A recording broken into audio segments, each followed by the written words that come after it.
right. Gonna be a Baptist preacher so that I won't have to work. Well, I'm in the pulpit, jumping up and down, down, down, down, down. Yeah, I'm in the pulpit, jumping up and down. Okay. Well, I've been hiring good news all the miles around.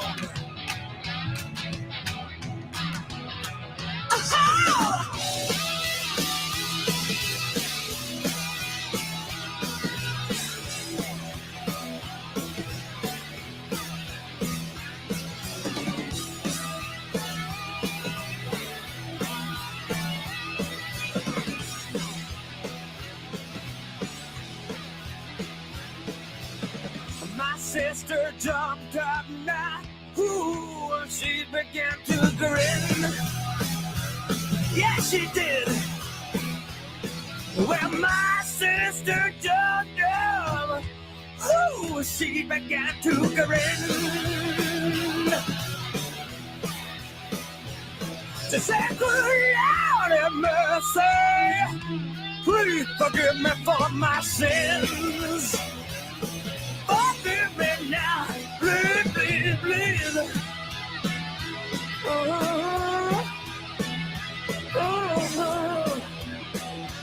Ah, yes.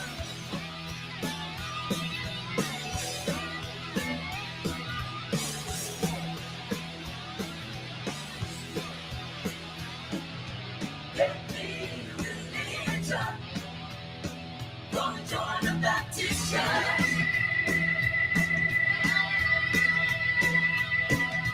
Climb up this mountain, shine down upon our world. Get me religion. Gonna join the Baptist church.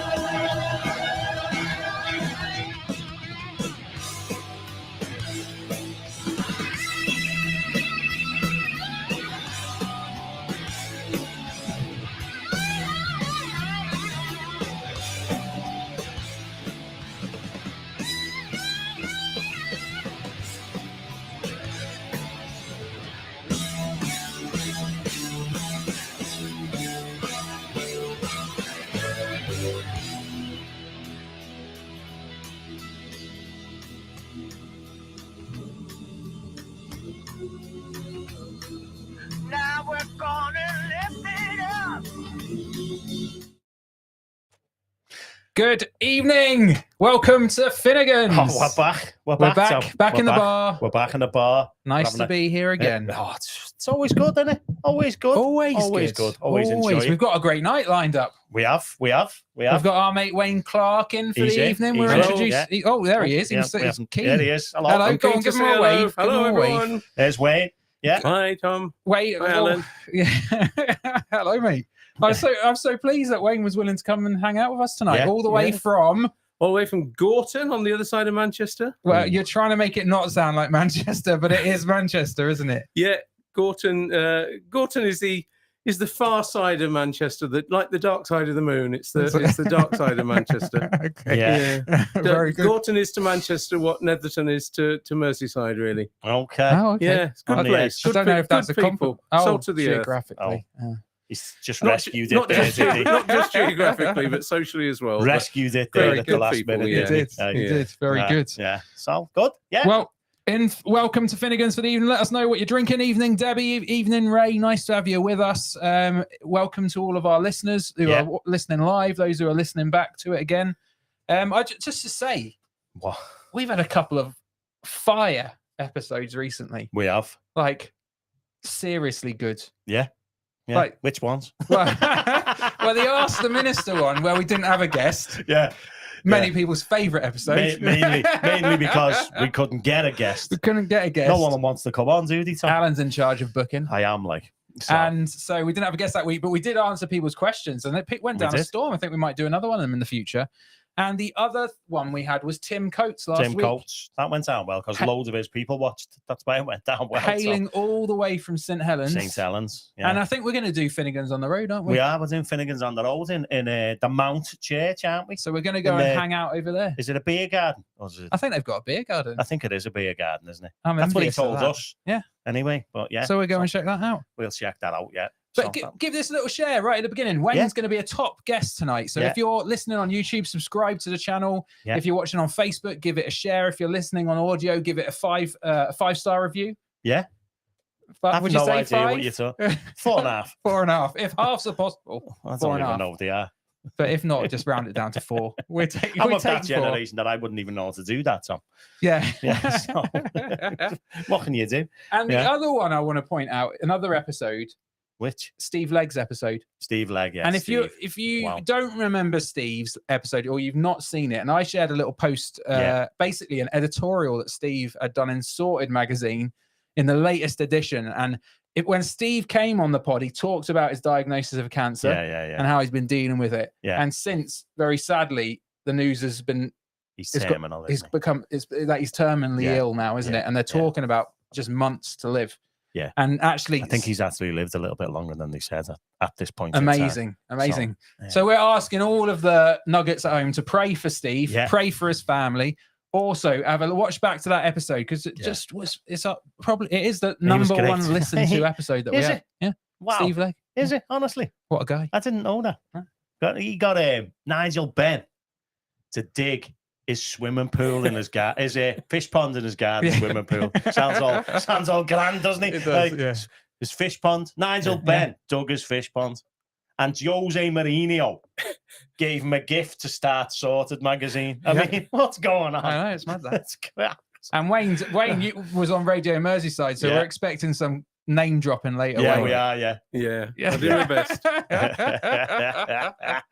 Very good. Okay, so we've had some gifts, haven't we? Some people have been giving us gifts and stuff. We've got this. Can you reach over and turn that on? There we go. Just press it. It might work. The batteries are gone, I think. If you're on the audio version, then you're missing out on this. You need to watch the video version as well. Look at that. Look at that. That's from colour, though, who's that? That's from Ray, is it? It's Ray. Ray got us this sign. It changes colours, isn't it? It does, yeah. If you press it a few times, it'll go to the look. You've gone all the way. You have to go all the way around again now. What I've done now, Tom. There we go. Look at that. Purple, white. Is that yellow? So we're happy to receive gifts, aren't we? Oh, always. Monetary always. or whatever. Yeah. However you want to pass them to us. So we've got buy us a pint, isn't it? Also, what else? You've got another gift over there. I forgot because I got given this one a few weeks ago by Eleanor Burrows, Eleanor Burrows bought me this, and gave it to me, and she didn't want you to miss out, Tom, so she sent something through. And so just I'm going to open that, but just if you missed this last week, this is the kind of stuff that our listeners buy us. Yeah, Jesus loves you. Everyone else thinks you're a. I don't know if you can read that from there, Wayne. No, it's probably best. I'm probably best that I can. Starts with A and ends with whole.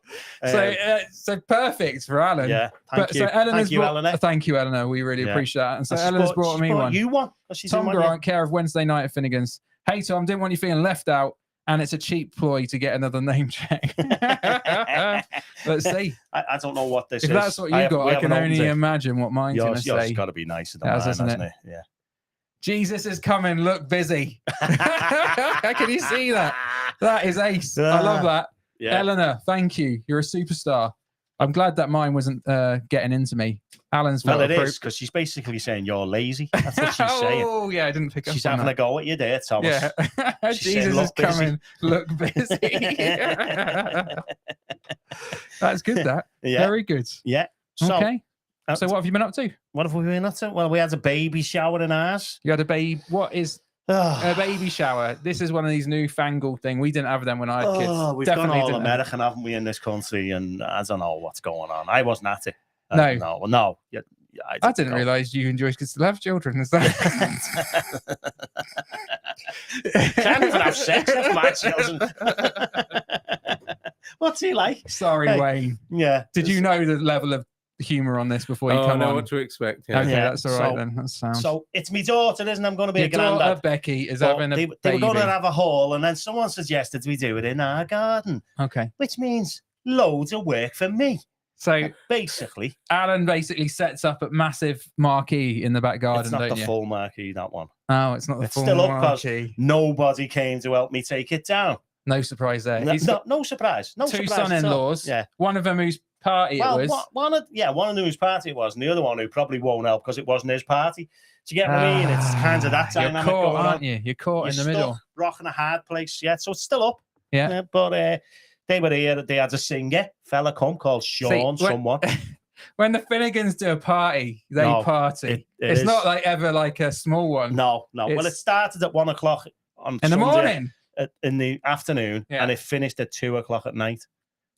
In a baby shower. Hour. A baby shower. Did you have the? They had a musician here singing loads of songs. He was doing all like what was the best one? The Jamie Webster stuff and all that. I wasn't Weekend here. in Paradise. Yeah, Weekend. Did you not even get to come to the party? No, I didn't get to go. I just had to get everything here, set everything up, and then the next day start taking it all down. Set up for the party, pack down for the party. Yeah, not invited to the party. Not invited to the party. No, I went to snooker all. Did you? Yeah. Didn't invite me, did you? You were away on another holiday. Wayne, how many holidays do you get a year? One holiday a year, maybe a couple of days away if I'm lucky. Other than that, but you're messing with us because you've already told us off camera that you take a sabbatical on the regular. Sabbaticals are not a holiday. I just want to say, if any of my church is listening or watching, sabbatical is definitely not a holiday. I've been on sabbatical for the last 3 months, but I've been studying. That's not a holiday, Tom. It's not a holiday, Tom. It's definitely not a holiday. Weird. I love that. Being a minister is such hard work that every 7 years they assume you're ready for a mental breakdown. It's to stop you having a breakdown. It's refreshment. It's to stop you moving churches. It's a chance just to be on your own for a bit, to read, to go to other churches, to just do something a bit different. Basically, look for the next job, innit? Line up the next one. So, if you everyone in Gorton, this might be the last time you see Wayne. He's never coming back. Wayne, so explain to people what sabbatical is, because that's a Christian word, isn't it? And it's study leave, I suppose. It's having some time off in order to do some studying, to do some reading, to do some reflecting. And for me as a Christian minister, it's also to pray more, to read the Bible more. So I read the whole of the New Testament in those 3 months. I mean, I read the Bible anyway, but I set myself the task of reading more of the Bible in bigger chunks over those 3 months. So you just want some time off from it. This is why I haven't had one. So if that's what you've got to do, I've decided to stick that. I really enjoyed reading the Bible in big sections, like 3 or 4 chapters at a time, rather than just a few verses, which is I more typically do. Yeah. And when you're preparing a sermon or something, you tend just to preach on a few verses. Yeah. Which is the best thing to do for a sermon. But when I've been reading it through the sabbatical, I've read like a whole book or 3 or 4, say 4 chapters of a book. And you see the Bible in a different way doing it that way. And I'd forgotten that you can read the Bible in big chunks and it doesn't take long. No. But I read the New Testament through in 3 months, which wasn't a massive commitment, but it meant that was a good discipline every day. And led me into reading other books as well. And mixing with people. It wasn't just about getting away from people, although there's a certain appeal in that as well. But it was about seeing different people, like say going to different church services on Sundays so that I could hear other people preaching. Yeah. I could see how other people worshipped, learn some new songs, get an idea of different churches did different things, which you never do as a minister, because you're just in your own church doing things basically your own way and the way your team and your people do things. Yeah. So that was a real refreshment just to do that. Yeah. I'm not having it. You just sat home, weren't you?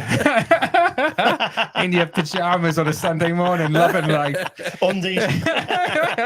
In a white you almost convinced me, Wayne. I think most people would think that's mad, isn't it? Like in most jobs, if you've got 3 months off. Sabbatical. But I know, like being a minister, I'll tell you a better one. Go on. College. You know the people who teach college? Yeah. They get sabbaticals every 5 years. They get longer off. Every 5 years they get 3 months. Yeah, imagine that in the everyday work. If you knew every 5 years you're getting 3 months off, that's not bad, is it? It's not off, Tom. Don't use the word off.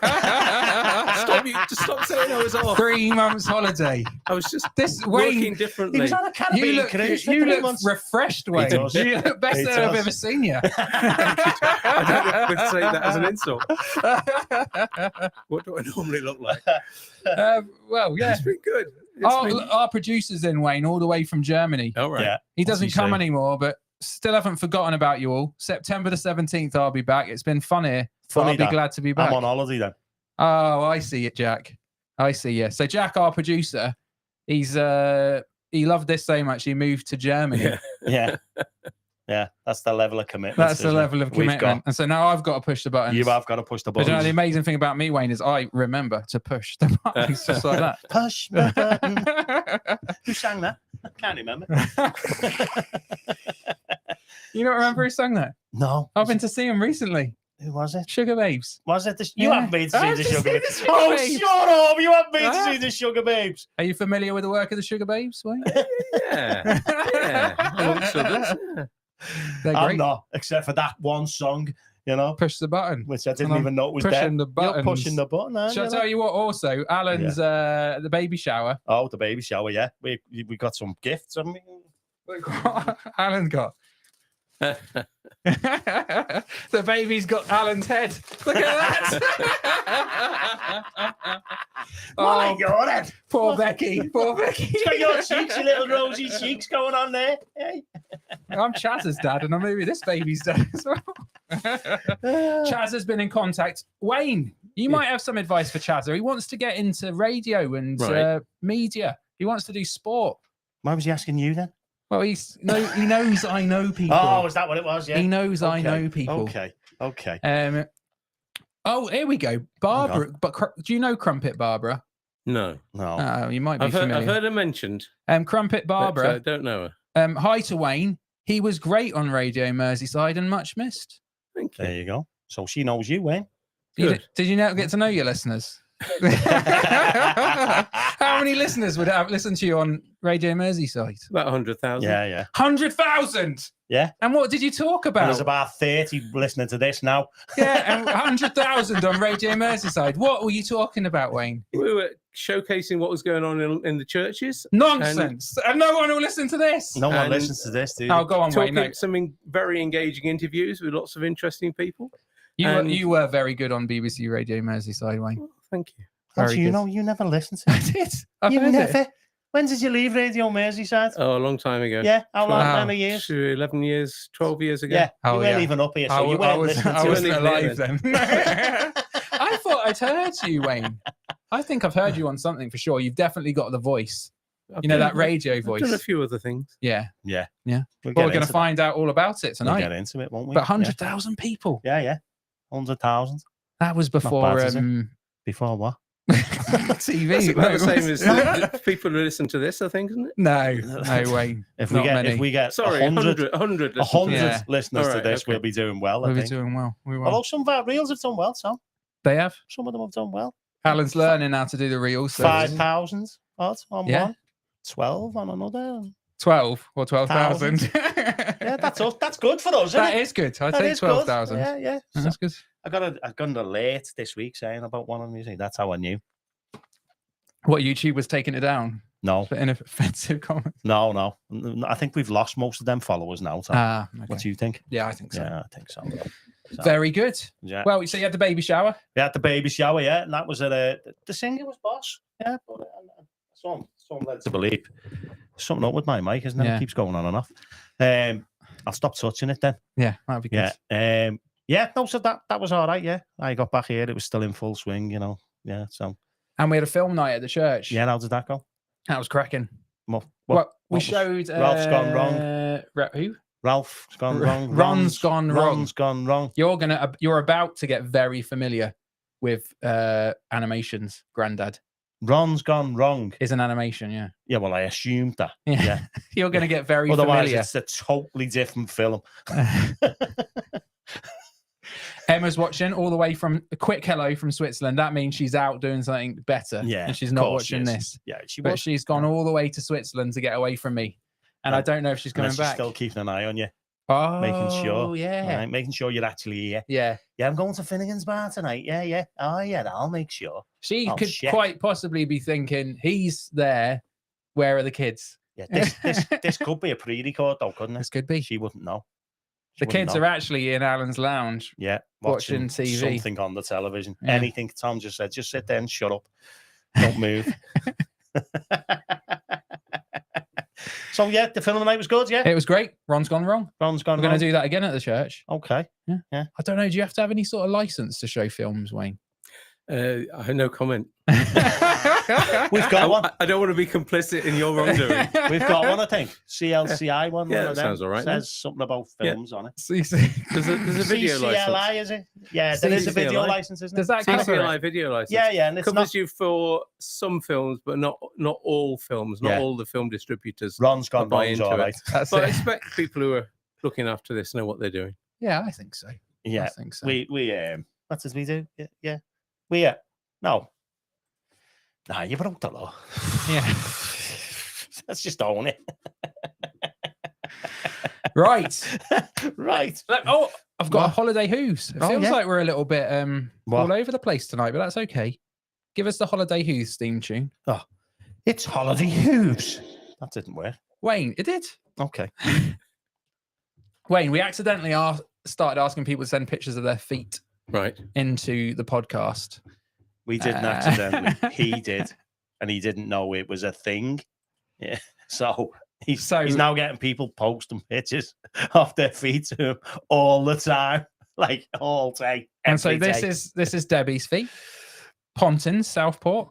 Yeah, Look at that. It's Southport, can't you? Where's this sea? Oh, the beach is rammed, isn't it? She obviously doesn't want to walk far. No. I mean, Wow. and we rate them out of 10. And we're not rating people's, well, sometimes the feet. If people have horrible feet, we will pass comment her on feet them. seem okay. She's got nail varnish on. I Yeah, think. she's gone to the extra effort for Finnegan's. she has. I think. Tan lines on the toes there. Tan lines on. You see Well, the tan strap lines? lines on the. She's had shoes on, hasn't she? And Yeah. burnt her feet a little bit. Good. So I think Debbie's in tonight. So Debbie, I mean, what are you going to rate her? Towel that she's took out of the chalet. Yeah.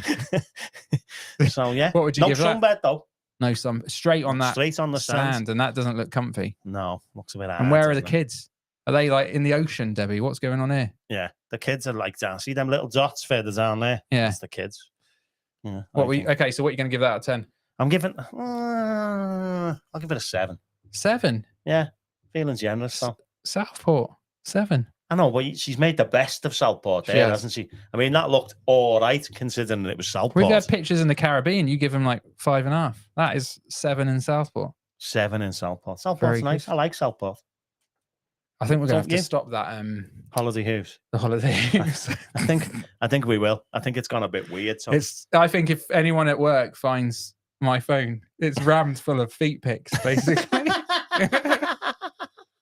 And I think I could be in trouble. Oh, I might just start. What's his name of people with it instead? What are you doing? Tagging people in. Just sending them but WhatsApp pics. Yeah. Debbie said the sea's further back, bit hard with 2 little ones trying to run the beach. I mean, Debbie, to be fair, I think that's a good parenting move. If get off my phone, what are you I doing? want to send some pictures. Don't send anything to anyone. Send to all. I think Debbie's nailed it in terms of parenting there Why? because the sea is so far out. Ah, yeah. If the kids make a run for it, she's got 45 minutes to catch up with them She'll and catch them at turn the them pier. around. Yeah. So she'd be sound. Yeah. So, Very good.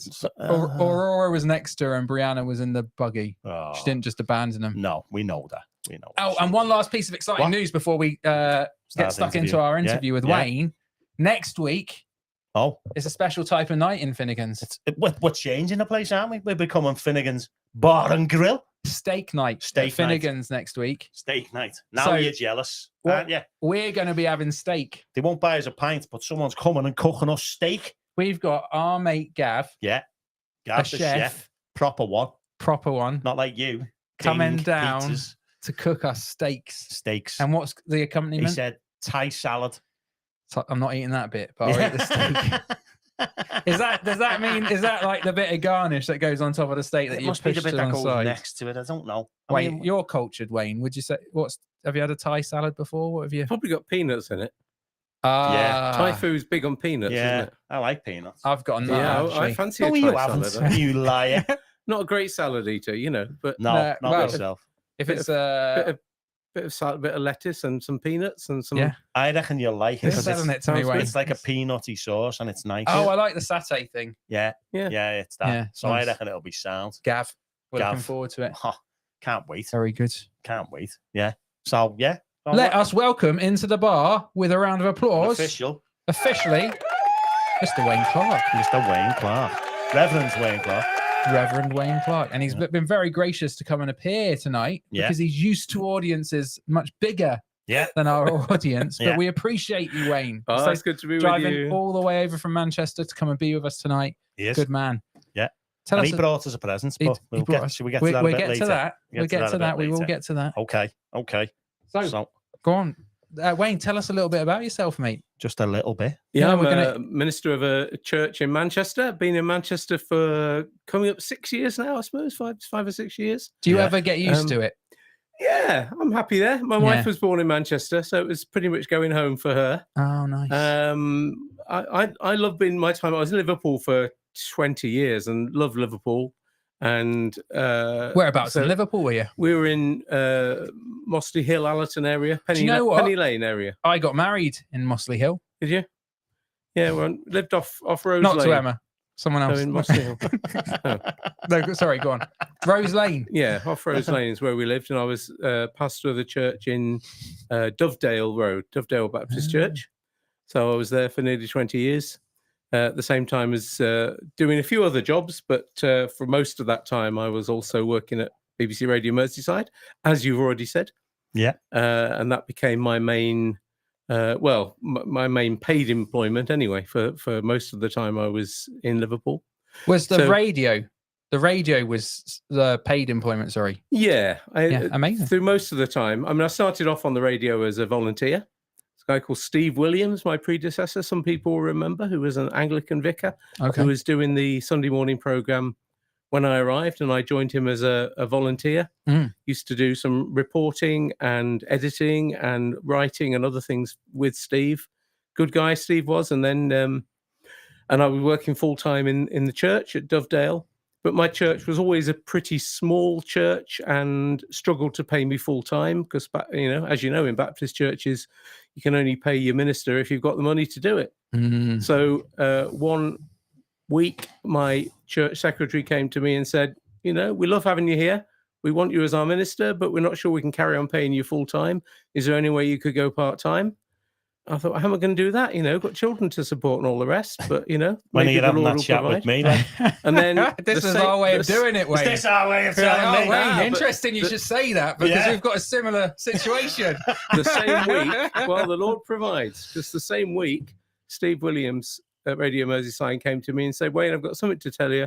I'm getting married and we're moving to Manchester, strangely. So Steve was leaving and the job at Radio Merseyside was going, which at that time was called religious producer, which was presenting the Sunday morning program Daybreak and producing thoughts for the day and various other things on the station. So I thought, I think the Lord's at work here. I think this is what we call providence. The Lord sorting things out. That these two people approached me in the same week. One saying, could you go part-time with the church? And the other one saying, there's a part-time job going at Radio Merseyside, which I think you might be right for. Yeah. And so I applied for the job at Radio Merseyside. And at the same time, quite a few other people applied for the job at Radio Merseyside. So it wasn't a shoo-in by any chance, but I got the job and ended up working for the next 11 years. And that it started off as a smaller job, but it ended up being what the BBC called 0.8, in other words, 80% of full time. Right. So I was working at Radio Merseyside pretty much full time. Yeah. Though it was technically 80% of full time, and working for the church about 80% of full time, which is what we ministers are used to, really, isn't it? Doing more than a full time job. But I was, the only minister at the church, but I was part time in the church then. for the next 11 years. Wow. Working as a part-time minister in the church, but most of my income, to be honest, was coming from the BBC. Wow. Yeah, The BBC money, wasn't it? It's not a lot. People think you're. I know. You and Gary Lineker. A friend of mine who was working for the BBC, someone said to her, "Oh, you're doing all right. You must be breaking in the millions." And she said, "I get 30 quid a week for doing my program." Oh wow, 30 quid a week. Yeah, a woman who was following me on a Sunday. Back in 1904. This was, no, honestly, 25 BBC grand local nowadays. radio does not pay a lot of money. If I'd been doing full time at the BBC, it would have been about the same amount as I'd be getting a full time Baptist minister. Oh, Which is not a lot of money. It's not. It's I'm not complaining. I'm just saying. I am. The BBC might pay Gary Lineker millions, but it does not pay an awful lot of money to people in local radio. No, and that's fine because I really enjoyed it, and it's more than anything. I felt it was what the Lord was calling me to do. Amazing. And I felt God had just arranged that, moving the pieces around in my life just at the right time for me to be able to do the two things that I felt called to, because I felt called to ministry in a radio station as well as being called to ministry in the church. It's good, that, isn't it? And when I went to college, I trained for ministry in Oxford. And my initial interview at the college, they said, "Why do you want to be a Baptist minister?" And one of the things I said was, "Because I want to be on the radio." Now, I don't know if anyone's ever said that to the people at an Oxford college before. That I want to be a Baptist minister because I want to be on the radio. But I did feel that God was saying to me, opportunities will open up for you in the media if you go ahead and become a minister, an accredited Baptist minister. And now, and it did. It's peaked tonight, and it was all leading up to this point of coming into Finnegan's Bar tonight. Yeah, it's all led to this. So while I was in Oxford, I started working at BBC Radio Oxford, and I'd already done some work at BBC Radio Stoke-on-Trent. So I've done a few BBC stations before as a volunteer. So for you guests, your listeners who are asking, how do you get into radio? I got into radio by volunteering, for doing it for nothing for years and years years. It's not as easy to do that now as it once was. I have to say, things have changed. But in those days, a lot of the BBC stations and other stations really were open to people going in and giving, people who showed they could do it well, not just anyone, but if you showed that you were competent and willing to work hard, you could do loads of stuff for nothing. Bit like the church, yeah? Just like church. Just like church. And, but it was experience. You're willing to work really hard. For nothing. For nothing. Join the Baptist church. We as Christians call it using the gifts that God's given us. Yeah. But BBC called it getting lots of good work done for now. Yeah. And but that was all working up towards me getting a paid job. I didn't get the paid job just out of nowhere. I got it because I'd been doing the voluntary work for years and years and shown that I could do it. Yeah. Very good. So how did your faith develop then? So you didn't just become a Baptist minister out of nowhere. No. Okay. No, my parents were never Christians. Never. Both of them have passed away now, but neither of them had a personal faith. Sadly, I was living in a little village in Warwickshire. I'm a Midlander by origin. I very much feel like a northerner these days. And grew up near Coventry and in a little village. And the village had a church and a chapel. It had a nice parish church, but also a little Baptist chapel. Right. And one of our neighbours knocked on my mum and dad's door when I was about 3 years old and said, "Can I take your lad to Sunday school?" And they went, "Oh, all right." Gets him out of the way. Gets him out from under our feet on a Sunday morning. I think that was a winner for the church, wasn't it? Years ago. Just saying, do you want your kids? Do you want us to take them off you? Do you want them gone for a few hours? Yeah. And what's the catch? And effectively, they have to believe in Jesus. Yeah. And they might end up going out in midweek as well, in the night. Yeah. So 3-year-old me went off to Sunday school with this neighbour. 3 years old. 3 years old. She went off to Sunday school with the neighbour, and I never looked back really. Get off, little Wayne. I found there some people who loved me unconditionally and taught me about Jesus. And I must admit, I came to a point when I was 8 or 9 where I thought, is this religion, this Jesus stuff, is this something that the adults just kind of are making up to keep the children happy? I can see it's good for kids, but is it something that I want to actually believe for myself?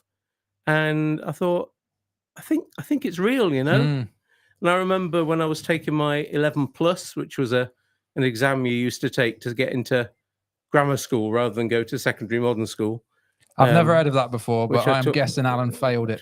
I didn't have to do it. I just went to secondary modern. I was only 10 when I took comprehensive school. Lad. I love that Wayne just carries on talking when he's like, those two are talking nonsense. We just carry on. I'll keep it focused. Yeah, keep on. So this is a professional hand. I remember work here. praying, God help me get through this exam. Help me do my best. So I must have had some sort of real personal faith at that stage. But the day I actually made a personal commitment, as I'd say, to Jesus Christ was exactly 50 years ago in a couple of weeks' time, 12th of September. How old were you? I was 12, which really gives away how old I am now. 62 now. I am 62 now.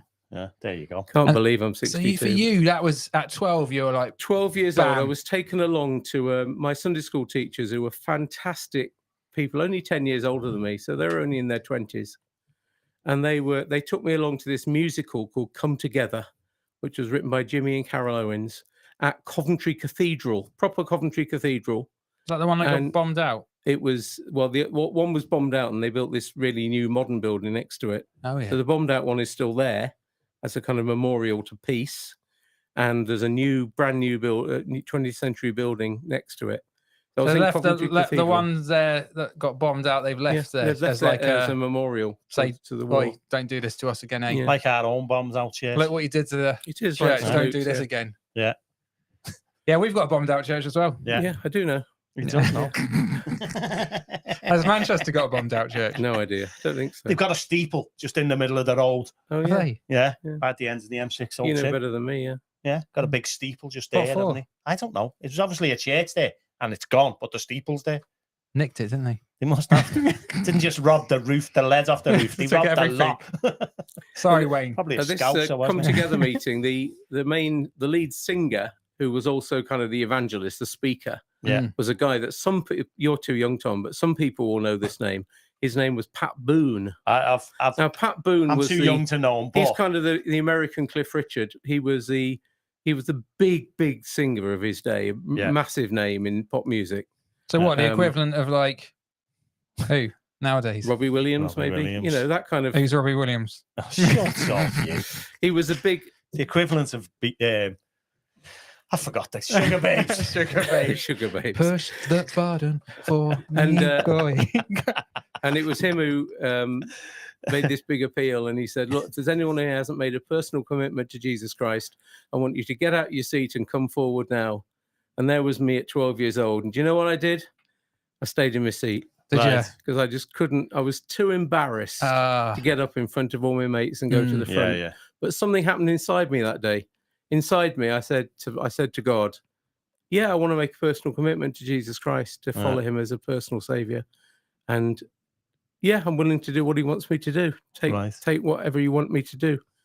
And I was never counted. You know, these things I know because I've run these things myself now. You keep a tally of the numbers of people who become Christians or whatever. And sometimes they're quite unrealistic figures because a lot of people go forward who don't actually mean it. They just want to beat Pat Boone or something. Sign this. But I was never counted because I didn't go forward. Yeah. But I made a real. Someone might have added a few on, in case they missed. Yeah, probably. Well, they probably should have done because I was one of those who should have been added on because I made a meaningful commitment to follow Jesus. So at the age of 12, here we go. Connie, we've got some questions. Barbara said, well, Ray said, my neighbours kept bringing my kids back when he sent them to. That's how he. I had a mate who Bernardo's knocked on the door once, right, collecting money, And they said, we're collecting for children, and he just went, and threw his kids out and shut the door. Wow, that would be good, wouldn't it? What if they took? And Barbara said that's exactly what happened to her. Parents weren't Christians, but the next door neighbours. The chances of this.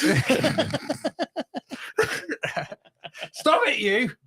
Sorry, Barbara. Christians next door, neighbours, they asked my mum if I could come to Sunday school. So that's how she became a Christian. Isn't that amazing? But I'll tell you what, there's a bit of a chain going on here because then Barbara says, Wayne, you're like this, Wayne. Yeah. Barbara says, I sang in Come Together. Did she? in Barrow in Finesse. Yeah.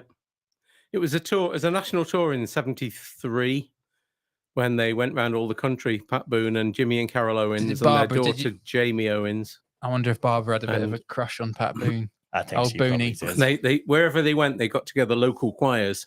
Because that was why that's why I went, because my Sunday school teacher and all the people in their 20s in our church joined this choir. They were all musical, and they joined this local choir, which is why I went along to hear my Sunday school teacher and her friends very good singing in it.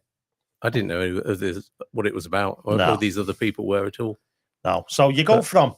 Sorry, just before we okay. You keep doing this to me. Well, I'm just engaging with our loving audience. Oh, well. So Barbara's saying that. See. The train of thought here is Barbara saying, I went also to Thingy. And then she goes, I sang and Come Together. So we're like, wow, this is beautiful. Yep. In Barrow and Finesse, she sang.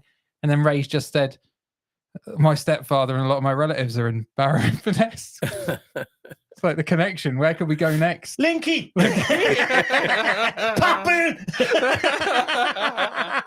That'd be the first one you've got right. Wow. Dear.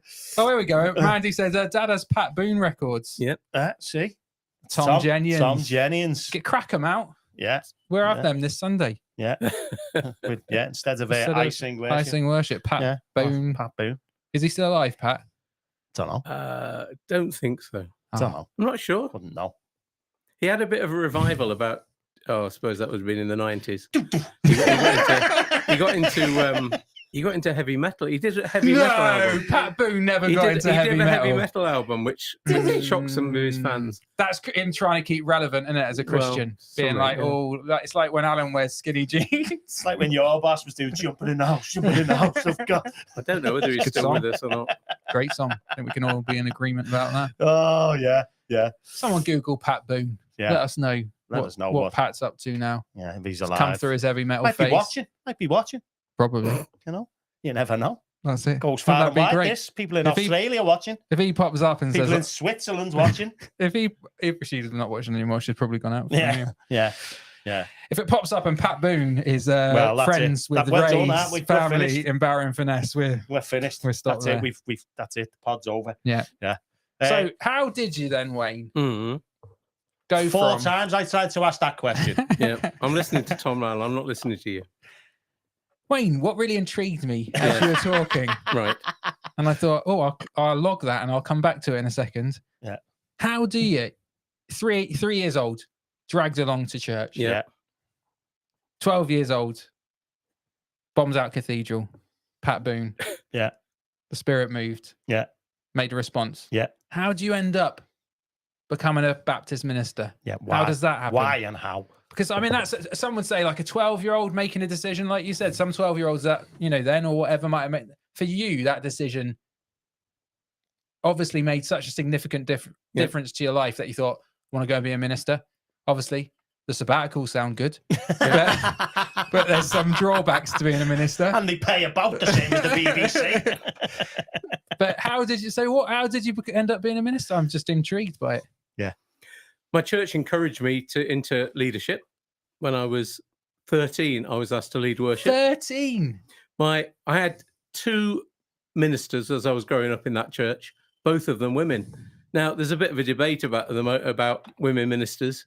I didn't know men could be ministers because both of my pastors when I was growing up were women. And the woman who had the biggest influence on my life was a woman who'd been a professional ballet dancer, good ballet dancer, and she'd given it up to become a Baptist deaconess, as they called them, when she was young, and was minister of our little village chapel.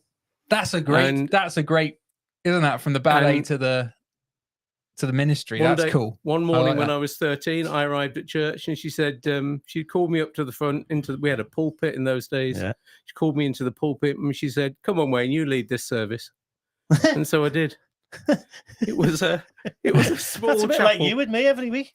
I think she'd been out the night before. She had not. She prophesied over me. Literally, watch that. She put her hand. One time when I was with her, she put her hand on my head and said, "Wayne, the Lord has something very special for you." And that's been inspiration, but it's also been a bit hard to carry that around with me because every time I've done anything, I thought, Is this the very special thing? Is this the special Sister bit? Cynthia told me it was that the Lord had for me? Yeah. Or is it something still in the future? Yeah. Maybe it was coming to Finnegan's. This is could probably be. it. It could be. But Thank you, sister. there was that word that she had Whatever the for name me. was. I went to university at 18.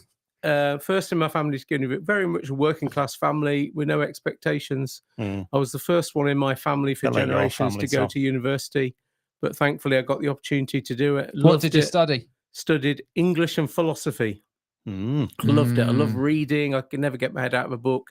Loved ideas and thinking deeply about things. So I did a degree in English and philosophy and joined the Christian Union and was asked to take on responsibilities of leadership in the Christian Union. Did a bit more preaching in churches and kind of just got involved in Christian leadership. Right. And also in our uni, there was what they call a ministry group for any students who were thinking they may be called into Christian ministry, and went along to that thinking maybe this is for me. And during my time at university, really felt the Lord wanted me to go into full-time Christian work.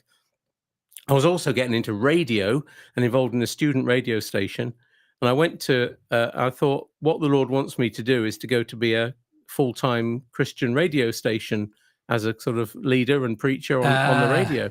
Yeah. So I went to an organization called FIBA Radio, which is a missionary radio station, and went to work with them for a bit and applied for a job which would have taken me to the Seychelles Islands to work as a producer and presenter and Christian leader in the Seychelles. Are they still going? And I thought, this sounds all right, good. you know? This is that This is a special thing that Seychelles Jesus has called in me the to. Indian Ocean. I I'll thought, send Tom and maybe Alan the some Lord's got pictures this of my for me. feet. But just at that same time, I was part of a Baptist church, and what we then called the area superintendent, what these days we call a regional minister, like Phil Jump does. This guy came to me and said, you know, Wayne, I think you might be being called to be a Baptist minister. And I said, I'm going to the Seychelles. Well, you would, wouldn't you? And he said, well, give some thought. No, you're not. You're going to Liverpool. So the more I thought about that, I thought I've got to take seriously this idea of becoming a Baptist minister. And so in the end, I said to FIBA Radio, I'm going to apply to be a Baptist minister in this country and see where that goes. And got accepted for that. So I ended up going to college and ended up in Liverpool rather than the Seychelles. Which college did you go to? Went to Regent's Park College in Oxford. Okay. It's a good one, that, because Clever one. Clever one. Clever because one. I had a degree already. They said this is the one for, because I had a philosophy degree. Yeah. And they said this is the one for, I mean, I wasn't particularly bright, but I'd got the educational background and a degree to go and do that. So what you do at Regent's is you do an Oxford theology degree. So I've been to Oxford, but I got in on the back door, really. I didn't go into Oxford like most people do. I got to Oxford because I'd been accepted for Baptist ministry there, which meant that you do the Oxford degree. So technically, I have got an Oxford degree, but it's not because I'm posh or especially clever. It's because I was training at the college in Oxford, and that gets you into the theology course at Oxford University. Very good. And did that for 3 years. Very good. I'm quite happy to leave Oxford, really.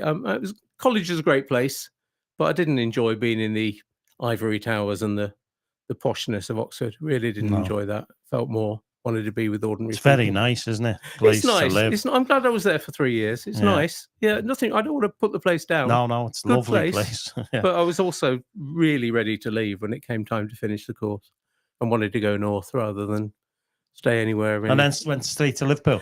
No, went to Hartlepool on the northeast coast. Okay, yeah. Place I didn't know the northeast and couldn't understand their language. Same as when I came to Liverpool, really, but even more so. Yeah. Couldn't understand them talking. I went to the school assembly in the first few weeks in Hartlepool and foolishly started asking the kids questions about what they were going to do in the summer holidays. Couldn't understand a single word they said to me. I just felt completely out of my depth because they had such. I mean, kids do, don't they? They have such a strong accent, such a strong northeast. It wasn't Tyneside. It was south of that. It's more like Wearside, a Teesside accent. Teesside accent. So strong. I couldn't understand what these kids were saying, but really loved being in Hartlepool for 6 years. Yeah. Before going to Liverpool. Right. Very good. Okay. I got a question for you, Wayne. Well, Mandy said Wait, Mandy said to say with, she said 3 years in college, fast track then. Alan famously took 9 years. You know what that's do. getting at, yeah. Well, it wasn't Oxford either. He was so valuable to the place, they couldn't let him leave. Nice wing. Well, they wanted to get rid of me as soon as possible. You see. And also, Miriam saying, what comforts you most about your Christian faith? So what is it, Wayne? 50 years in. Wow. That's incredible, isn't it? 50 years of faithfulness. Yeah. Not the Seychelles, Liverpool, North East, Hartlepool, Manchester, Gorton. You've needed some comfort. I find ministry hard work. To be honest, I'm not. No one's going to say it's easy. I find the challenges of ministry difficult. But the one thing that sustained me from the very first years of finding faith in Christ has just been, well, it sounds corny, but just the fact that God loves me. Wow. Just the fact that God loves me anyway. Yeah. My favorite verse in the Bible is Romans chapter 5, verse 8, which says, God shows his love for us in this, while we were still sinners, Christ died for us. Mm-hmm. And what it says to me is, look, it doesn't matter really what kind of person I am or what I do, although God wants me to be a good person and to be kind and loving and generous.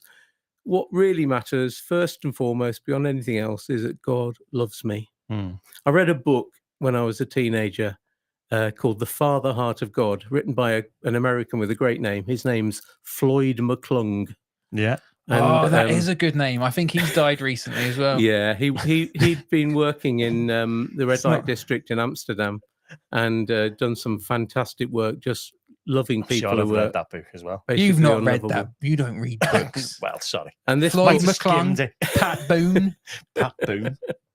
And this book just had such an influence. And I've read another book, What's So Amazing About Grace, called Philip Yancey, which is a similar kind of book.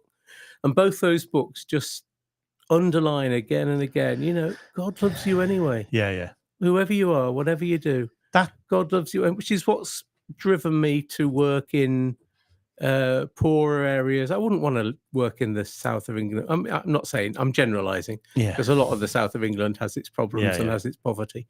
But I feel called to working with people who struggle with life, who struggle economically, who struggle socially, who struggle with problems in life, because I know what that feels like. And that's where I want to be, showing the love that God has shown me. Yeah. I mean, that's a message that needs to be said out there, doesn't it? That God loves you anyway. Yeah. It's time and time again. It's not about being better, being good, being more holy and all that kind of thing. God loves us. Jesus is coming, look busy. Jesus loves you. That's the one. God loves you. Do you get what I mean? That's the big thing. I talk to so many people who think they've got to get somewhere first before God can love them. Yeah. And that's just a real shame. It's wrong. But it's a shame as well that perception's out there, that you've got to be this better person for God to love you. And then it leads to the kind of hypocrite sort of chats that people say about Christians, and all that kinds of stuff. Because there's almost this perfection thing that's being tossed out there as a thing. And then when they see people not being that perfect, they say, they're just hypocrites then. But actually, we all are. It's because God just loves you the way we are, if you get what I mean. Yeah. And I've read both of them books. He probably laughed in your face. He did laugh at me then, didn't he? He did. I have read them. He thought you were joking when you said you'd read a book. I have. Good. I've read them books. What, the Floyd McClung one? That's Father Heart of God, yeah. And the other one, What's So Amazing About Grace. In Philip fact, Yancey. I think I've got both of them books. Yeah. So I've not read either of those books. No, well, you don't read. I try not to. No, you listen to stuff. That's all you do. That's Just listen. And then you don't listen when I'm talking to you. Wayne, don't mind us. Yeah. Tell us a little bit about the Merseyside then. Did you have some Radio Merseyside? What was that like? Great. It was good, yeah. I mean, when I started the job, it was very much turn up on a Sunday morning, do the religious stuff, and do Is it because they had to do it? Is it like they have a responsibility that they have to? Yeah, to some extent. And the Steve Williams who did the job before me was paid by the Church of England to do the job, the religious producer job. But a decision the BBC made after he left was that that it wasn't right to take money from a church, any church. Yeah, because they wanted it to be because that wasn't wider. independent enough. Yeah. So when they employed me as a proper BBC employee. Nice. On a proper BBC contract. So that was good. It was an affirmation of what I did. That must have felt like as well, if you'd had that sense of call. Yeah. God was calling you to, media, radio, that was something that was there. Yeah. And then to have that moment where you come onto BBC Radio Merseyside, that must have felt to some extent a fulfillment of that, what God had placed on your heart. He was called full time and he only got a 0.8. Yeah. Just want to point that out. What I worked hard at was extending what I did there beyond the God slot. Okay. So I started off as the sort of the God bloke in the corner, the person who did the religion bit. And I tried very hard to do other things. So I tried to have a presence in other programs as well, to make sure that I was getting to know and being friendly and generous to other people. I also just like going guest host on something different. So I got the opportunity to host on other programs. So I used to do a Saturday afternoon program. Football's a massive thing at Radio Merseyside, of course, always is. Football's a big thing. I don't need to tell you that. But in the off season, which hardly exists these days, but there used to be, a few weeks in the summer when there wasn't any football. Yeah. I presented a program called Summer Saturday, which was going out on a Saturday afternoon, doing live broadcasts with the radio car, because I knew how to operate it and I could get it to work. So I'd go out on my own in the radio car, doing live broadcasts from fetes and fairs and shows and events, and interview people. And so that became one of my things that I was known to be good at, outside broadcasts. Nice. And I advised others. And then when we moved over from an analog system to a digital system, when everything became computer-based, and I was pretty good on computers, I became what they called a super user of the system. I didn't wear my pants outside my trousers. Did they give you a badge? Super user. I became someone who helped other people to use the new system. Because some people who'd used the old system for ages weren't very good at using the computers. Like me. So I was the Tom. I was the Tom of the system. What I meant. I'm not trying to show off. I'm just saying I made myself useful. Yeah. I made myself indispensable. So that's what you got to do in a job, innit? Look busy. Busy. I did it mainly so that people didn't think I was just the religious person. And because as soon as they think you're religious, they think you're a holy Joe who's only useful for praying. Now, I hope they thought I was still praying for them, but they also could see I had other skills and other abilities, that I could present fun secular programs, that I could do some of the behind the scenes stuff in operating the equipment and doing training courses in the equipment that we had. And you must have met some famous people over the years doing that job. Yeah, I met a lot of Christian famous people, which other people didn't recognize as famous people. So I met every archbishop. That's like you, Tom. I met every living archbishop of Canterbury.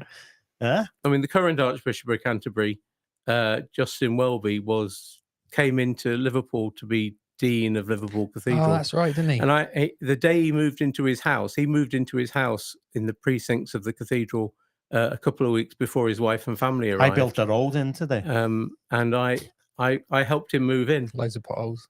I helped him move in. I unpacked his kettle when he had his first cup of tea in his house. Yeah. So I got to know Justin Welby, who's now the Archbishop of Well, Canterbury. I built the road that you gone in on. Yeah. Without me, you wouldn't have even got in. There you go.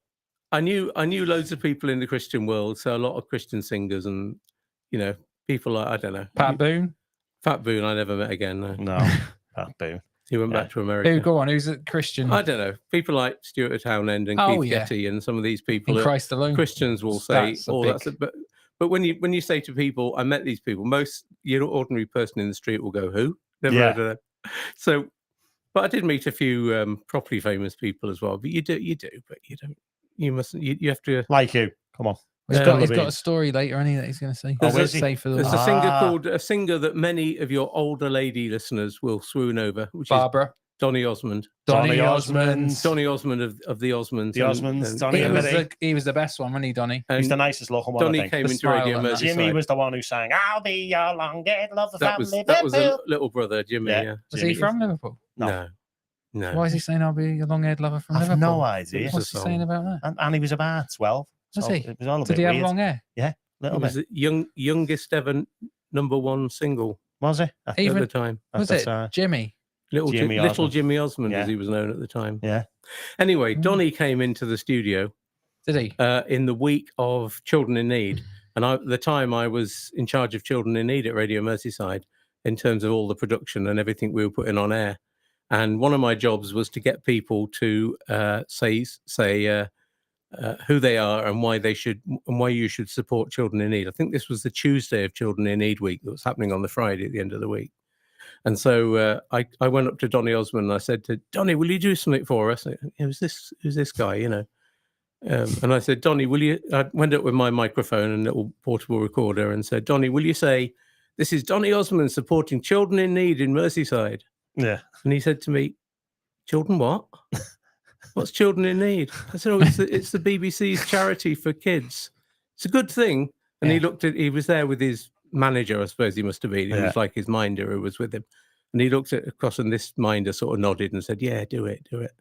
But Donny clearly never heard of Children in Need. No. So he just smiled and said it. So he said, what have I got to say? So I repeat it to him. So he said it into the microphone. This is Donny Osmond, support Children in Need on Radio Merseyside, you know. And he did it. From Newcastle. And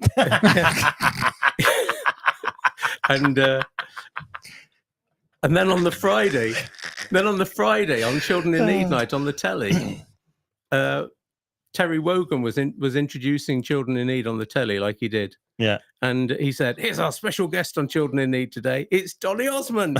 Donny Osmond walked up to the stage and Terry said, so are you a big supporter of Children in Need? And Donny Osmond says, I've always supported Children in Need. And I thought, classic. I told you about it on Tuesday. How old was he at that point then? Was he? Oh, quite old. Crazy. He was horses. Wah! He was What well is up. that? What is that? Has he just had a stroke again? Another Osmond song, that one. Crazy horses. Crazy horses. But Donny didn't sing that one. Donny wasn't in the Osmonds when that one was made. Wasn't he? No, he wasn't part of the group. He wasn't very good. He was the younger brother. But yeah, this was well after Donny's career. Donny and Mary.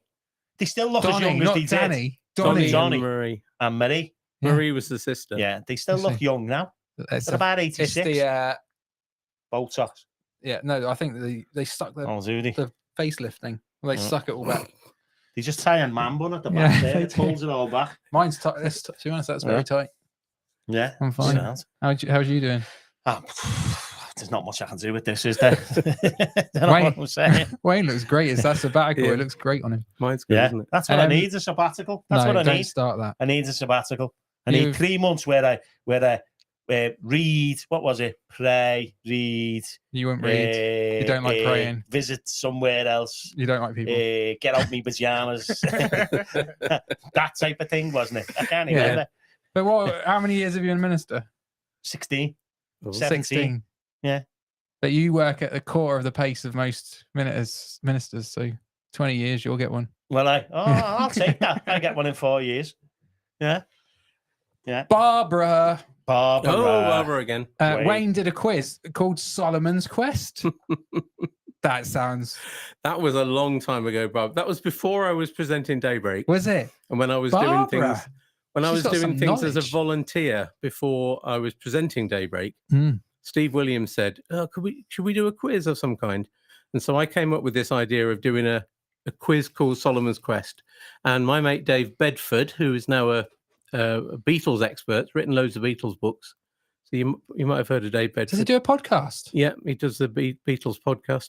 No, I've never heard it. I have actually listened to it. Dave Bedford works with Paul Beasley, who's also been on this program. That's the connection. I've listened to that podcast. Dave Bedford came in as my assistant, and he and I put together this quiz called Solomon's Quest. And I wrote all the questions and was the quizmaster. And we got in teams who representing churches or other groups, some charities, mainly churches. And they would come in and do like a university challenge. Yeah, team quiz. Can you remember any of the questions, Wayne? I know we had questions on 5 different subjects: Old Testament, New Testament, the Bible generally, church history, and other faiths and religions, religion generally. Oh, and it's a meaty I had quiz to on a come up Sunday with morning. about 400 or 500 questions or something, about 100 questions in each category. And there was no Google then, Tom. I know there was one famous evening when I ran out of questions and I had to make up all the questions as we went along. Did you? So that was the scariest Did you thing. just make them up? Just like, what's the 5th book of the Bible? Just made up a book. I was making them up at both teams were so good that they got through questions quicker than I calculated. And I ran out of questions. And I said to Dave, right, we're going to have to take a 5-minute break. And we said to the teams, all right, we're just going to take a break for a minute. And I was rapidly trying to think of more questions. Wow. Yeah, that was Solomon's Quest. That was a long time ago, Barbara. Well that was done, Barbara. 25 years ago. Wow. Wow. Look at this. Oh, yeah. The book. What's that? During your sabbatical. His first one. He's had 2. 7 years ago. So 7 years ago, you wrote a book. Yeah, 7 years ago, I spent most of my time researching a book, which didn't get written for a couple of years after that. But, well, kind of, it took me a while to write it after the sabbatical, but I spent most of my sabbatical researching it. I went to the Baptist Library in Oxford. I went to Amsterdam, where there's a big Baptist library. Fabulous place. In Amsterdam? Yeah, the European Baptist Federation is that why you always based go in there? Amsterdam. Yeah. No, Aaron goes for other reasons. And the European Baptist Federation has a European Baptist Library in Amsterdam. Anyway, I did lots of research, including online and in various libraries, and ended up writing this book about a hero of mine, because he did the kind of work that really I base my ministry on. Shall I tell you about it? Yeah, please do. Please, yeah. Do you know what I'm going to say straight up? Is it looks good. It is. Do you know what I mean? It does. Good, a lot of Christians write books and then they put terrible covers on it. Well, I can't take the credit for that. That was done by my publisher, Instant Apostle. Well, they've done a brilliant job. I think some Christian people do write books and then they think, yeah, I'll have a go at the cover as well. And I thought, they're a very good I'm not publisher. going to read the book now. They employed a professional designer and came up with the design and the layout and all the rest of it. They've done great. I wrote the too many words, but it does look good. It's easy read, Alan. Is it? It's not hard going. Okay. Tell us about it. So while I'd been at Dovedale Baptist Church in Mossley Hill for a while, someone who'd been there before me had left behind some photos that he'd found in the archives of this guy, Hugh Stowell Brown, who I'd never heard of before. But Hugh Stowell Brown had been a Baptist minister in Liverpool from about 1840 to 1880, that kind of 40 years. Mm-hmm. And had done good works, and I thought it was worth finding out about. And it was just after he left Liverpool that Dovedale Baptist Church got planted by his church, Myrtle Street Baptist Church. So does ours. Wow. Now, Myrtle Street Baptist Church was a big Baptist church on Hope Street, off Hope Street. They planted ours as well, and it was a big church planting. They planted loads of churches in Widnes, Warrington, all across Merseyside. Bootle. Even Bootle. Stanley Old Baptist Church. That's what was it. So Myrtle Street was a big planting church under Hugh Stowell Brown and his successor, who was called John Thomas. John Thomas. That's you. So is that your middle name? name? Do you not know my name yet? You're Thomas, aren't Hugh. Yeah. Thomas. Hugh, I decided I wanted to find out more about Hugh. So and no one seemed to have been forgotten. But he was a big hero of 19th century Baptist life, of Christian life. Nice. Everyone in the 19th century would have known him. And when he died, the streets of Liverpool were lined with 20,000 people who came out for his funeral. 20,000 people? Who came out just on a weekday, came out for his funeral. His funeral went... That's a lot. 5 times less than Wayne used to have on a Sunday morning. His funeral went the whole length of Liverpool, from South Liverpool into Everton, where he was buried in the necropolis at Everton. Wow! So this man was loved, loved in the city. Really well loved. A lot of people will have heard of Spurgeon, Charles Haddon Spurgeon, who was a Baptist minister in London, who's much better known. But my guy, Hugh Stowell Brown, was a similar guy to Spurgeon, a bit older than him, and was actually a mentor and friend of Spurgeon. In fact, when Spurgeon opened his big new church in London, he asked Hugh Stowell Brown to come and preach at the in the opening week of that church, the first baptism service that was held in Spurgeon's Chapel, as it was called, the new church, massive, biggest Baptist church in the world at the time. Hugh Stowell Brown preached at the first baptism service there, and the local papers said it was the best sermon of the week, which must have hurt for Spurgeon. It must have stung a bit. Yeah. But we've got baptisms coming up, Tom, haven't we? We've got 8 baptisms. Wow. 8 great. next week. Brilliant. Yeah. Sorry. So where can people get this? And he was they can get it online. Get it. It's called A Ready Man. A Ready by Wayne Man. Clarke. Wayne Clarke. Get it on Amazon, or if you search on eBay, you can find me selling it on eBay. Signed copy on eBay. Oh, a bit cheaper than Amazon. Cheaper than Amazon. Yeah. Not cheaper than Amazon, is it? That's great, Wayne. Yeah. What I love most about, he was a great preacher, real hero of lots of causes. But what I like most about him was he had a heart for the poor. In the 1840s, when he arrived in Liverpool. He was born in the Isle of Man, but came to Liverpool across on the ferry and never left, really. And what I love most about him was he had a real heart for the poor. And when the poor weren't coming to his church because they didn't have the right clothes to wear, which sounds bizarre, but that was a real reason in those days. Yeah. He set up a Sunday afternoon meeting in a public hall where you didn't have to wear church clothes. And people would arrive in their working clothes, mainly men, which again was unusual, because even in those days, more women in church than men. And they would listen to him preach the gospel deliver sermons that were about the real issues of the day, things that were in the news or things to do with how to live your life in practical ways, but always with a gospel edge to them. And those sermons reaching out to poorer people.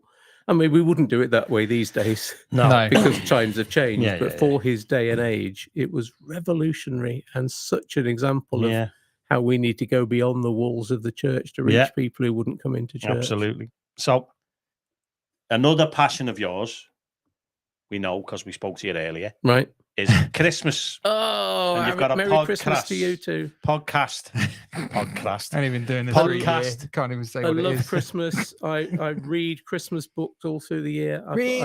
I've got about 200 books about Christmas. Why? Why do you like it so I much? love Christmas. Christmas for me is the coming together of something that's at the heart of the Christian faith, which is God sending his son into the world to be born into the world. And that for me is what the Christian faith is about, down to earth faith, literally God coming down to earth. Yeah. But it's also to do with that being part of the culture around us. And it's the time of the year when people will at least give some thought to something about Christianity, that Jesus came into the world. I know we've lost a lot of that, but it's the one time of the year when we can still celebrate something that matters to us as Christians. So I've always, what are you gonna say? And I've always enjoyed Christmas. I did a joke about Christmas once, got me into lots of trouble. Did you? Yeah. Do you want to hear it? You're going to repeat it? I am. Go on then. Yeah. Wayne, I don't think you're gonna like this joke. I'm willing to hear it. Go on. All right. It got me into trouble and people made complaints and Tom had to answer the complaints. Are you going to do it again? Kind of normal in my life. This is why he doesn't get a sabbatical. Yeah. So my wife loves Christmas, right? Right. And she likes particularly buying a real Christmas tree every year. Okay. And I don't see the point, because it's a bit like having a best mate that's a smackhead. You know, he's going to drop needles everywhere and eventually be found dead in a skip. Hashtag real Christmas. Got into a lot of trouble about that one, Wayne. And rightly so. Yeah, but it's double jeopardy, isn't it? Is that still a law? You can't be done twice for the same thing. I don't know. I don't know. The more you say it, the more trouble you get into. Yeah, I think that's right. Is it? Because people don't like it. Yeah, you just keep pushing. Well, what can you do? So I like listening to podcasts. Yeah. I'm a great podcast listener. One of my favourites is this Wednesday night at Finnegan. Oh, we've heard that's really good, you know. No.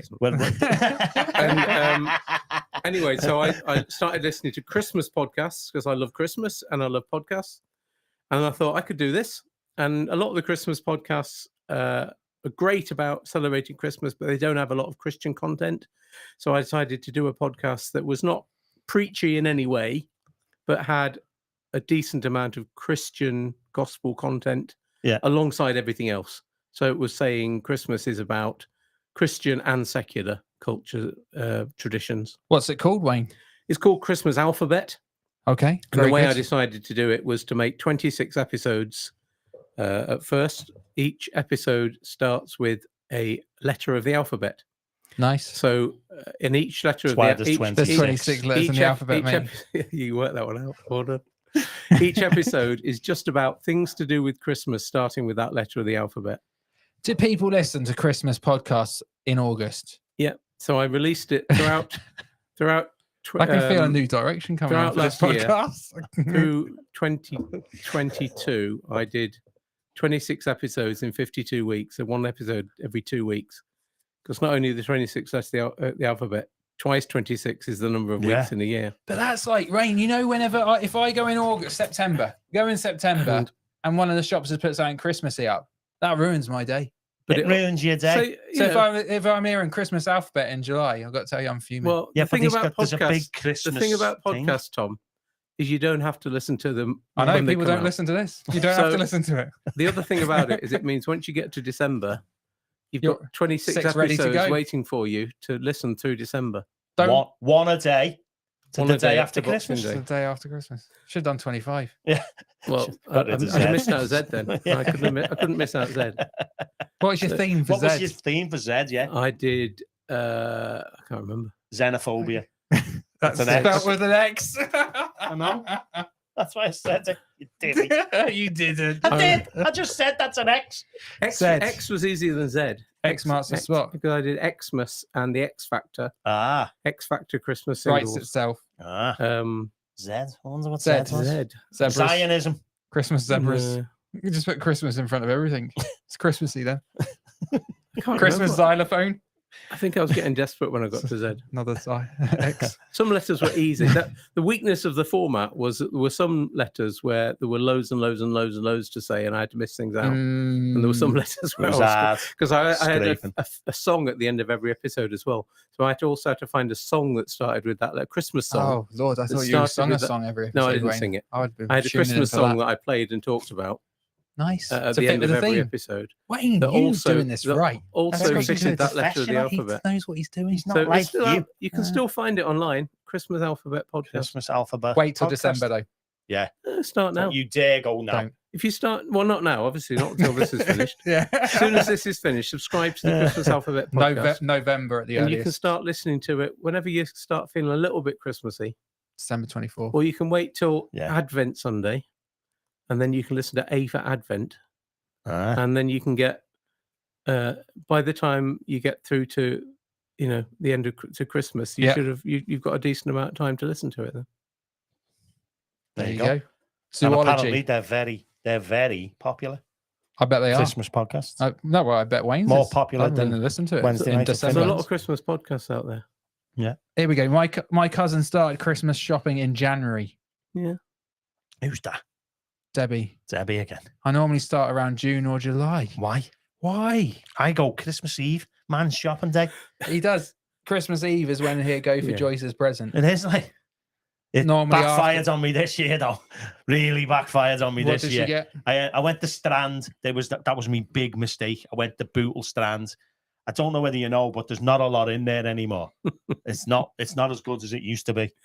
Right? I know they're trying their best. I get it. Loads of people give me stick for saying that. Yeah. Right. But Claire and yeah, but I can't buy a white kidder, can I? And this PVA glue on Camel Lady. Camel Lady, yeah. What's her name? Use PVA glue I forgot it now. Camel. Annie Spears. Annie Spears. Yeah. She loves the glue and camels. Yeah. Can't buy one of them. Strand. Yeah, they love the Strands. Yeah, and right, I like the Strand, but not for my wife's Christmas. What does she get? I ended up in Tesco, so that tells you the low point of the day. Order a packet of sausages. No, I got a Leckie toothbrush. Oh, she didn't want a Leckie toothbrush. No, and I wouldn't mind. I got 40 quid off with my club card, so it was a win-win. 40 quid off? Yeah. How much was it? It was going to be 65, and it was 25. 25 quid for Christmas. What? I bought some other stuff, of course, oven gloves. Here you go, love. Your breath stinks. Use that. She didn't. She wasn't happy. Rightly so. She wasn't happy. She's not watching tonight, so I'm all right. Wayne, this is the moment. Right. Basically, lovely conversation. Yeah. You're a cultured man. Oh, Yeah. no. I love that you've gone from a book about an 18th century Baptist minister Right. to a Christmas podcast. Right. There's a breadth to you. Yeah. Okay. And now I would love to welcome you to the Finnegan's member list. Right. To membership. Yeah. But the way this works is you have to tell a story. Here we go. Yeah. But we're going to do Linky. No, run out of time. Run out of time. Yeah. Only came here for the Linky. Chaz is in. we do it after the pod. Chaz is in. Listen to what he said. Chaz is the one who wants to get on the radio. Right. He's in Volunteer. Australia. That's what you've got to do. Basically, Chaz, you weren't in earlier because you're asleep. He's in Australia, so he's waking up to this. And so, Chaz, so basically what it was is you have to work for free. For ages. Until eventually years, they basically think no one else is left, and they just say, yeah, all right, come on. We need someone to do this bit. Yeah. That fella with the Well, mullet. these days it's easier because you can do your own thing, like you two are doing. You can do your own podcast. You can do your own radio station online. You can prove yourself in other ways. Chaz is all over that. He's doing podcasts and all that, but we need to get him on BBC Radio Merseyside. Who do you know? How can you make it happen? Well, at the moment, BBC Radio Merseyside are sacking more people than they're taking on. So it's not looking good, mate. It's not a good time for getting into BBC local radio. They're moving it all, aren't they? All the do cutbacks. you know what I think? It's all going regional. He just rocks up and says, "You've been paying that person for years. Do it for free. I'll do it for I'll free." do it for nothing. Laugh in their face So as they're losing their house. And he's got a face for radio, hasn't He's got a face. Yeah. He's got a lovely face for TV, I'd say. Here we go. He said, He said, well, Tom Grant, what a man. yeah, Enjoy the cricket on Friday, lads. we will. We're going playing to the cricket, New Zealand, Wayne, aren't we? in Manchester. Yeah. Yeah. We're But where's going, Chaz I went from? to a couple of the 100 matches in Manchester. we're going to the T20 Yeah, good. Friday To see New Zealand. against New Zealand, I think. And Chaz is from...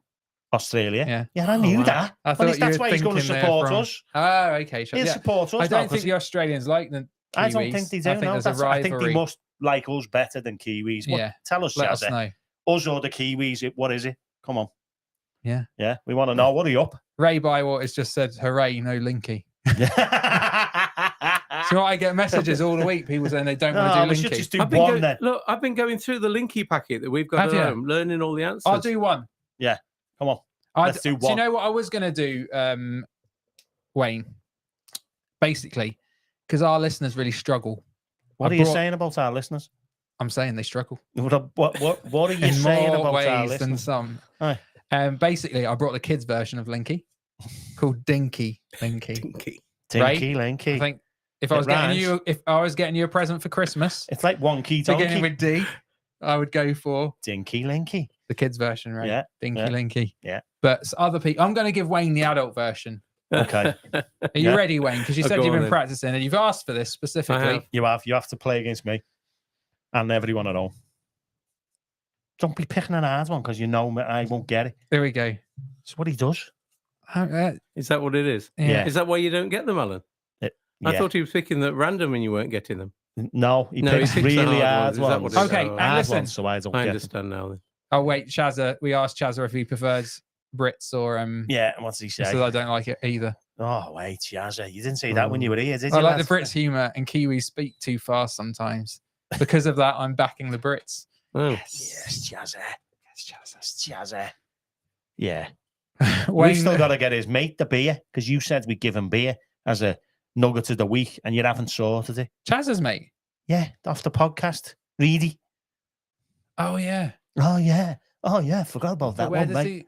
he? I think He lives Chazza's in Liverpool somewhere, but we don't know where he lives, mate. I think Chazza's coming to Again. the UK again in the winter. Well, you can't wait till then. So we'll get Chazza You said wrong. you were going to give it to Then Mikey he can take Ferguson the beer give to me. Reedy. All right, I'll do it. Just do it. I'm worried he's going to drink it. He's going to die, and we're going to have some sort of legal case on our hands. No, we give it away. It's fine. So you can poison people if Yeah. you give them the Yeah, poison yeah. free of charge, Of course rather you than can. making them pay for it. Yeah. Wayne, There's drug legally dealers in this speaking- city making a Oh, dear. fortune out of doing that. I don't think that's right, is it, Wayne? What? No. No. Wayne said no. Right, Wayne, are you Said ready? no. Go on then. Are you right? Wayne's got a pen and paper ready to Oh. do the. Oh, He's taking it I seriously. came ready for Linky. Okay, here we go. Ready at home as well. I'm ready. You're never ready. Where do Big Bird and Oscar the Grouch live? Mm-hmm. Oh, can't whistle. Lick my lips. Now, question number 2. Sunny days. Question number 2. Where would you find your heart line and your headline? Heart line and a headline. You say linky, Wayne, when you're ready to give us the answer. What sort of branch do you hand someone if you want to make peace? I thought someone would have got it by now. Linky. Oh, Wayne. Linky. If he gets this, mate, honestly, because... Oils. Do you think he's right, Wayne? I think he's right, yeah. Types of oil. Shall we give it to him on that? Sesame, palm and olive. They're oils. Wayne, you made us play this game and you've been beaten by Finnegan. Well, look at his face. It's Look at worth his it face. for that response, though, isn't it? Come on. Hit me in the head. So seeing him punch you I in the want nose. applause and everything. Come on. It's made up. Honestly, Wayne. And Wayne's written a book.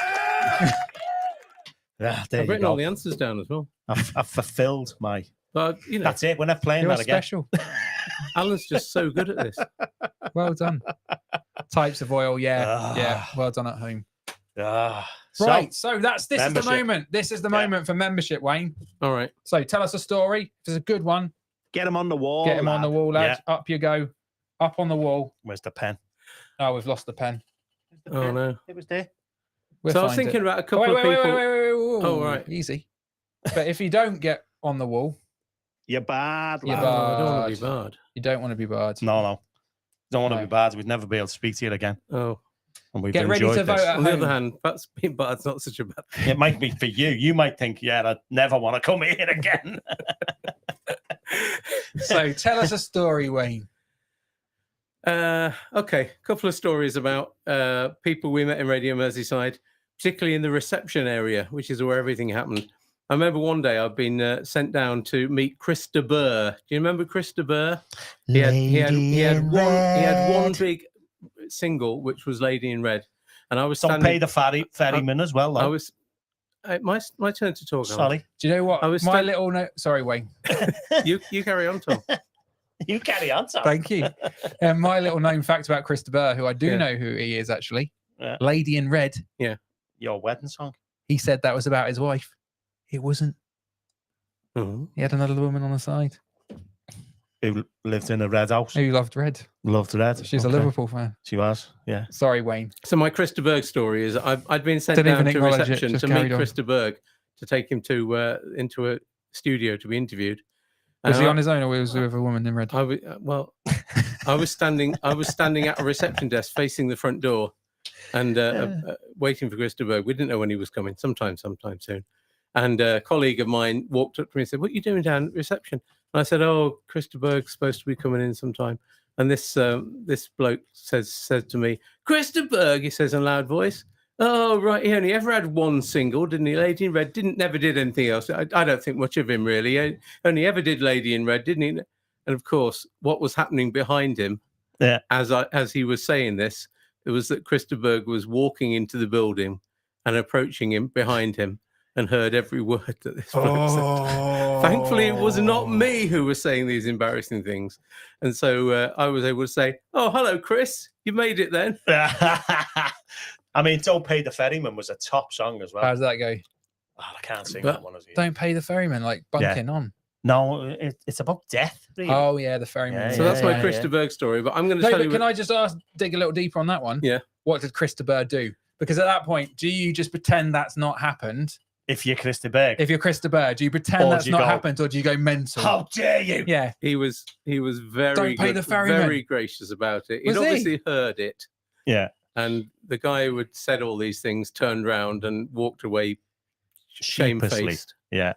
And Chris just grinned. I'd have Just doubled smiled. down and said, "Oh, yeah, you know, you've only got one song, mate. Come He on." just smiled, and I said, "Oh, hi, Chris." And I Just check the played royalties. it cool and ignored And what, it who's the entirely. song about anyway? Yeah, come on, lad. I didn't have the heart to say, "Oh, sorry about that," because I thought, did he hear it or not? But from the smile on his face, I could tell he'd heard what this Ah. bloke had said. It's that embarrassing thing, innit, when you don't know whether to bring it up or not, or just move on. Yeah. I think you did the right thing. Yeah. I think, to be honest, he's sat at home with that lady in red money. Maybe even the lady in red. He don't care. He got plenty of money out of it, didn't he? Yeah. But my other story, which I'm going to... This is the one. Don't judge him on the Christopher story. This is the one. This is it. This is to do with someone who's perhaps not quite as popular as Christopher. Alan. In 2004, a certain politician called Boris Johnson This could go very badly for you. had said some things about Liverpool that he shouldn't have said. Yeah. Some things that happened in Liverpool that the whole of Liverpool had got upset about, and everyone in Liverpool had been saying how awful this was that was going on, and of course there was also a lot of upset in Liverpool still about Hillsborough, and Boris Johnson wrote in his magazine that he was editing at the time, as well as the same time as being a politician. How anyone can do two things anyway? He couldn't. He wrote in his magazine that the people of Liverpool, he says, they're always wallowing in a victim mentality, is what he said. What a guy! And he We've said, got people Carla, of Liverpool, and she's a politician. She's not loving him. And he got into a lot of trouble for saying this. Yeah. People of Liverpool came out in force and said, we don't like Boris Johnson anymore, because, of course, no one had liked him in the first place. But there you go. So the leader of the Tory party was Michael Howard at the time, sent Boris Johnson to Liverpool to apologise. So some people will remember that famous day when Boris Johnson came into Liverpool to apologise. And I got caught up in the middle of this on two occasions. The first one was when Boris Johnson arrived in the car park at the back of Radio Merseyside in his chauffeur-driven car, and got out the car. And my mate, who was running the Merseyside website, news website, wanted good photos of Boris arriving, but we were in a first floor window overlooking the car park. So he gave us all the job of leaning out the window, shouting, Boris, Boris, Boris, just to get Boris to look up at the window so that my mate with the camera could get some photos of him arriving. So we could put them, hitting the microphone. We could put them immediately online saying, Boris Johnson arrives in Liverpool. Quick, get down here, everyone, and trash him. Yeah. And then, so the next few hours, Boris Johnson did the tour. He left his car. He left his rather posh chauffeur-driven car in the car park at Radio Merseyside, which was perhaps not a good idea because everyone knew where it was. But then he went on a tour of Liverpool, apologising to people, and I'd gone downstairs into our reception area again, where we had a big screen with the BBC News channel, News 24 as it was known at those times, showing various pictures of Boris Johnson going around Liverpool. It was the biggest news story of the day, not much else happening. So we could follow where Boris was in Liverpool by watching it on the news channel, News 24. And we were watching there and saying, he's coming back here sometimes. He's going to be talking to Roger Phillips this afternoon, who was our big afternoon presenter, and he was due to go into the studio. And we thought, well, if we stay down here, we may be able to get another look at him, and he may come in here. So we were sitting, myself and my mate were sitting in the reception area of Radio Merseyside, watching on the big screen.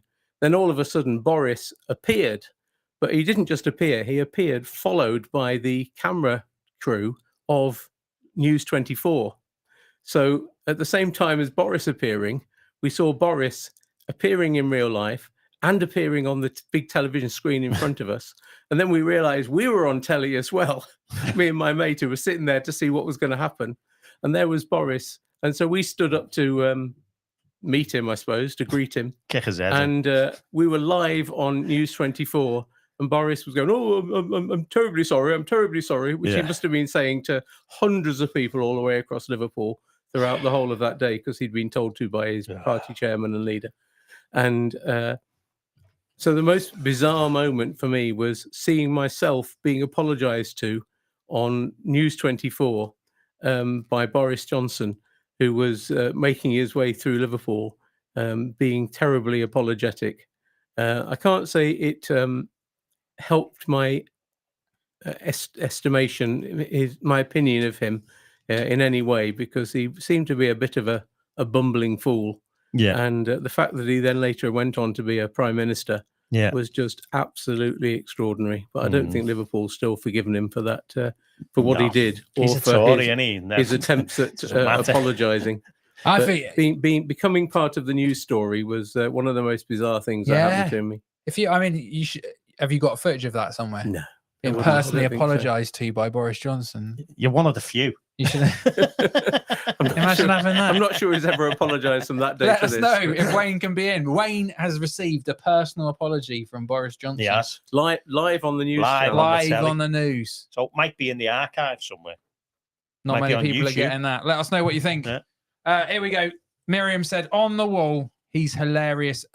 He would love your coasters. Oh, I've got on my desk in my study. I have a coaster. Oh yeah. I have a coaster of Wednesday night Finnegan's, which I use every day. There you go. I gave him one in the Alan gave him one when we met at a Wow. conference. Yeah. Very good. I had a few in my pocket. People love your Peaky Blinders hat there. You seen Peaky Blinders? It isn't something I watch, but I like the style. Yeah, you've got it. Get him on the wall. It is an authentic Get him on the Peaky wall. Get him Blinders on cap. the wall, lads. Get him on the wall. Get him on the wall. Very good. Here we go, sir. You're amongst some very prestigious company here. Where we go? Where we go? Just there. I'm going to call you Little Wayne. Lil Wayne. Why have we got a Okay, big like Wayne? the rapper. Yeah. I'm Big Wayne. Have we got a big Wayne there? No. Oh, okay. Squeeze it in the corner. That's it. Little Wayne on the wall. Little Wayne Helen. Next to Helen and Paul. Yeah. Oh, From we've Radio got our own Merseyside. little radio. Hey, You've got yeah. a little Radio Merseyside. Little That's a little Radio Radio corner. Merseyside nostalgia wall there, isn't it? Nice, that, isn't it? I like the way you've done that. And Peter Dowd as well. Oh yeah. Yeah, Peter Dowd, MP. Feel like Yeah. we've it's all Cool. come together in a beautiful Yeah. way this evening. We've got Carla on in a couple of weeks, haven't we, councillor? After the Finnegan steak night, I don't know what you're going to do for us, Carla, but you're coming on after a cracker. Oh, can't wait for the steak, Tom. Wayne, thank you so much for coming on. If all right. get a copy Get of a copy of Wayne's his book, book, A The Ready Ready Man, A Ready Wayne Man. Clarke, get it off eBay because you get signed. You get off That's eBay, what I would, you get that's off what I him, would do. and he signs it for you. Thank you. That's what it looks like. Get that. We've got Nuggets of the Week. Who are we going for? I don't know. you- What happened to you there? I suddenly remember we didn't even. I suddenly remember Can we we do didn't that even. face, hands, whatever thing? What is it? We didn't even tell people to do it. Well, they know, don't they? Yeah, I They think know. I'm going to go for Debbie Debbie, with our holiday hooves. Mm. just because she sent you the picture of her feet, that's getting worse. You're now giving her presents as well. Oh, Thomas. I'm staying by Thomas, it. Debbie, your Thomas. nugget of the week. Well done, Debbie. Thomas. Wayne, thank you for coming Thank tonight, you. mate. Yes. You're a legend. Really Yeah. enjoyed your company this evening in the bar and everything Oh, you've it's been shared good with to us. be So here. thank you so much. And all that's left to do, This is just called time. come and join us next week. We've got Gavin. Gav's going to be cooking us steak. Yeah. Couple of weeks' time, we've got Carla Thomason. She's going to be ace to have with us. Yeah. So loads of good stuff. And pick up on some of the previous episodes of Finnegan's, which you can get Especially from the Steve Legg one, yeah. Steve That Legg was one. really good. Pray for Steve this week. Remember him Yeah. in your prayers. Yeah. And yes, we'll be back again with you very shortly. So Yeah. God bless you. Have Yeah. a good night. Good night. Thanks again, Wayne.